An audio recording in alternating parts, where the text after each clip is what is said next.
Hi everybody, this is Stephen Pugh of the Home Bible College. I want to do a small lecture for the second year students of the Home Bible College.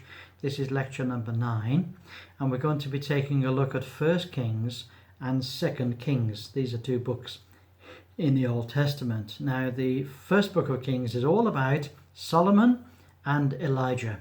So if you just remember that, 1 Kings is Solomon and Elijah. So this is an Old Testament book of just 22 chapters. The author is unknown, but some people think that it was Jeremiah.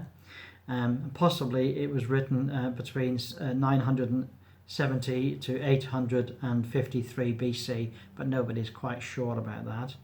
And the book shows the history of those who obey God and those who disobey God. And the book outlines firstly the glorious reign of King Solomon, when Israel takes center stage in world affairs.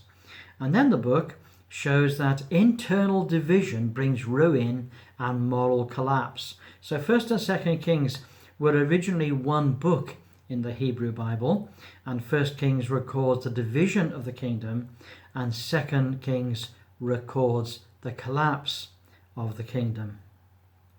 If I wanted to look for a key verse in the book, I would look at chapter 17 verse 22. It says this. It says, "The children of Israel walked in all the sins of Jeroboam which he did, and they departed not from them, until the Lord removed Israel out of his sight, as he had said by all his servants the prophets. So was Israel carried away out of their own land to Assyria unto this day." So there's a great commentary on what's going on in the whole book. And the book can be divided into two parts. The first part is the united kingdom, and the second part is the divided kingdom. So in the first few chapters, from verse 1 of chapter 1 to chapter 2, verse 12, we have the story or the record of the end of the life of David.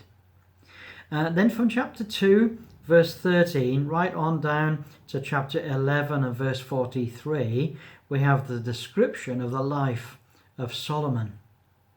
And then from chapter 12, verse 1, right the way down to the end of the book, really, we have the continuous declension of the children of Israel, the continuous decline spiritually of the nation. And part of the story is about the various kings of Israel and how absolutely dreadful they were. And we also have the life of Elijah, who's the great man of God that tries to lead a spiritual revival amongst the nation. Then we come on to the second book. Now the second book of Kings, we call it Division and Destruction. So this is an Old Testament book again of about 26 chapters. The author again is unknown, but possibly 846 to 586 BC. And the book shows the effect of the division and of disobedience to their covenant God. The northern kingdom Israel, the 10 tribes, are taken captive by the Assyrians. And then the southern kingdom of Judah, the 2 tribes, Benjamin and Judah, are taken captive by the Babylonians. Elijah's ministry is passed over to Elisha, and the ministry of Amos begins in about 760 BC, Hosea in about 753 BC, Micah in about 742 BC, Isaiah in 740 BC, Jeremiah 627 BC commences. The prophetic books of the Old Testament gives insight into the times of the 2nd Kings. For 490 years, this greedy people had harvested the land during those Sabbath years. They'd harvest the land. They owed God 70 years. And so the people were taken out of the land for 70 years, and all of those Sabbaths were restored unto the Lord. And the poor of the land who had not stolen the Sabbaths of the Lord were not taken captive. In other words, the poor inherited the earth. That's the point. So we have two parts. The first part of the book is about the divided kingdom, which is a continuation of what was in 1 Kings. And then we have then the list of the kings of Judah, and it's a very sad list. Most of the time, the kings of Judah are a dead loss.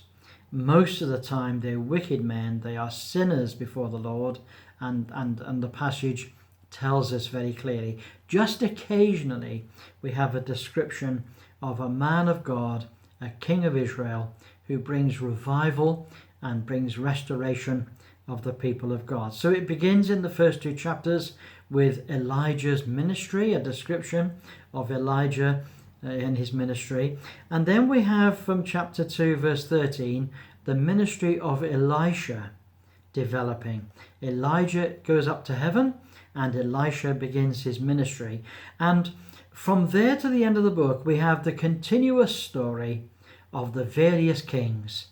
It says of a certain king, it says that he lived and he was king for so many years, and he was righteous or he was unrighteous. He did that which was evil, or he did that which was right in the eyes of the Lord. And this is the biblical designation of men in the covenants. They're either righteous or they're unrighteous.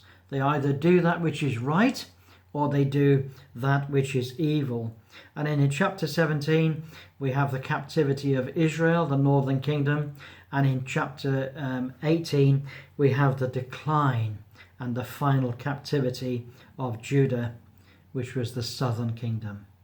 So it's a very sad book. Both of the books are fairly sad, but we have these little bright sparks. We have these little bits that just lift our spirit. We see times of revival, but most of the time, it's times of declension and times of decline, and they forsake the Lord. In fact, when we go to the New Testament and we go to see what's spoken in the times of the seven churches in Revelation, you'll see that the outfolding of the truth to the seven churches is the outfolding of the message of these two books. And right at the very last church, the Lord says, I will spew you out of my mouth. And that's exactly what happened to Israel. They were vomited out of the land and they were taken away wholesale into captivity. That's the story of the first and second book of Kings. Well, God bless you. Look forward to speaking to you again next time. Have a great day. Bye for now.